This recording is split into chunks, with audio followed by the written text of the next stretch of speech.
Hi guys, Rachel here from the Confused Millennial, and today I'm going to be showing you 5 taste-safe and edible activities to do with your toddler. You guys can do some of them inside because they're really low mess, but then a couple of them are pretty messy where you may want to go outside, or at the very least, lay down a shower curtain or some sort of like plastic tarp to catch them. But the messier, the more fun, right? And I want to thank this video's sponsor, Fruits of Chile. We go through their grapes like crazy in our house. My daughter's obsessed with them, constantly opening the fridge, pointing at them on the shelf. She can't get enough of them, so we came up with some activities to keep her entertained using them, which I'll show you guys. First up, we are going to do a sensory tub of peeled grapes. I got this idea by combining my favorite holiday, Halloween, if you guys remember, putting your hand into the bowl and trying to guess what it was, and it felt like eyeballs when really it was just peeled grapes.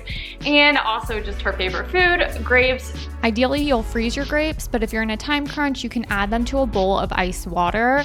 Basically, you'll go ahead and start peeling. If it doesn't peel easily, you just need to add some more ice and get them a little bit colder. Once you are ready to peel, you'll pick one up, and I like to start from the butt of the grape, so the opposite end of where the stem is. I just find it to be a lot easier, and I also like to kind of make it a game, so I try to do the entire grape in one peel. Throw on some TV, do whatever. If your kid's a little bit older, you may even be able to enlist them to help you with this activity as well. Once you have your bowl of peeled grapes, you're going to want to go ahead and slice them down vertically. Grapes in their whole form can be a choking hazard for toddlers and young children, so always go after your pediatrician or doctor's recommendation when it comes to serving food to your child. Once I had them sliced vertically, I went ahead, put them in a container, and grabbed some painter's tape and just taped off in different size strips, making different size holes so that it'll be fun for her to get her hand in there. I also gave her another container because she likes to transfer things right now, and a ladle to help her scoop it out and just make it a little bit more challenging if her hand got into one of the containers. And this kept her entertained for so long. It is both a snack and a game. By far one of the biggest hits.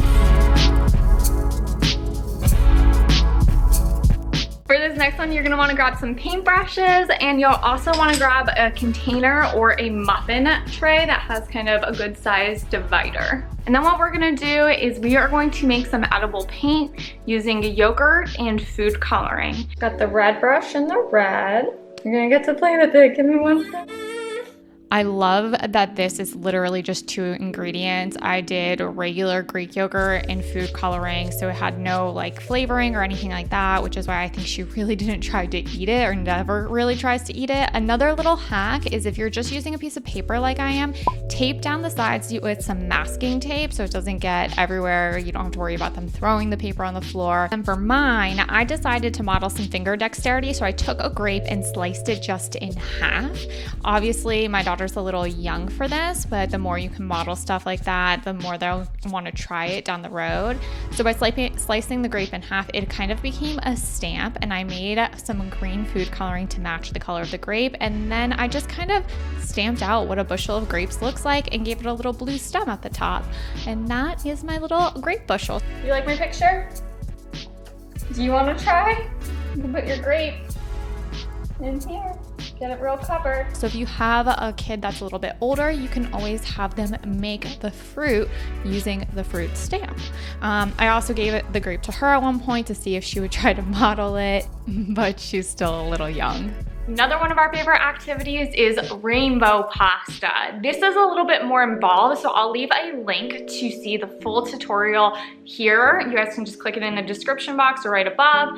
It is really easy, and you can do it with as little as a handful of pasta that maybe you just set aside when you're making dinner one night, but it does have a few extra steps, so I wanted to kind of split that up.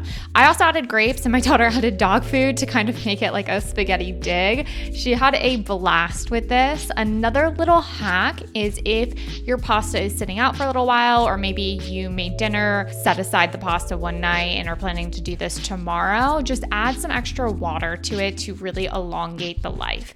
And like I said, my daughter really could play with this even with just a handful. She walked around with this container all day one day, which has me convinced the key to entertaining toddlers is just finding ways to reinvent containers and spoons at this point.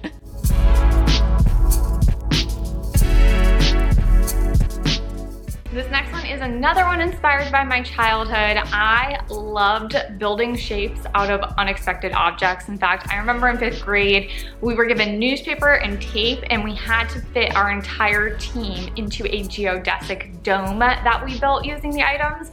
And we're gonna kind of do a similar concept here using grapes and toothpicks. So obviously the grapes aren't sliced, so you'll wanna do this one with your toddler, keeping eyes on them at all times. And all you're gonna do is model building different shapes for them, narrating what they're doing. Look at this, we're building a square. It is a fantastic way to teach your child the concept of whole and broken, square versus cube, in versus out, all of that type of stuff. I built a square. Do you want to make a box? So to make a box, we have to make it 3D. Whoa! Oh, you took out the square. The square's broken. I thought she was gonna be a little too young for this activity, but I figured I would try it anyway. And this was probably her second favorite one, because obviously she wasn't eating the grapes like she was in the first sensory tub idea, but this was probably my unsuspected biggest hit. Maybe it's because I was so active in doing it with her, I'm not totally sure, but she was getting a kick out of it. Every time she would get a toothpick into the grape, she thought it was the coolest thing ever. So highly recommend, even if you think that your kid may be a little bit too young, trying it out. Making little pillars. Good job, you got the toothpick in the grape. That is awesome. I built a box. Watch, look it, you can get the grape through the box. Look, I put the grape through the box. Oh, you broke it. For this next one, you're gonna need a container. I used a glass baking dish, but you could also use smaller Tupperwares or an ice cube tray, and some sort of gelatin mix. So you're just gonna prepare this as it recommends on the box of your gelatin mix. In my case, it was using 2 cups of boiling water and 2 cups of cold water. And you'll just wanna whisk it up really well to make sure that all of the powder is fully dissolved into the mixture. I did that before putting in my cold water and then again after. And once that's fully dissolved, you'll go ahead and pop this in the fridge for about an hour. So this is a good make the night before activity.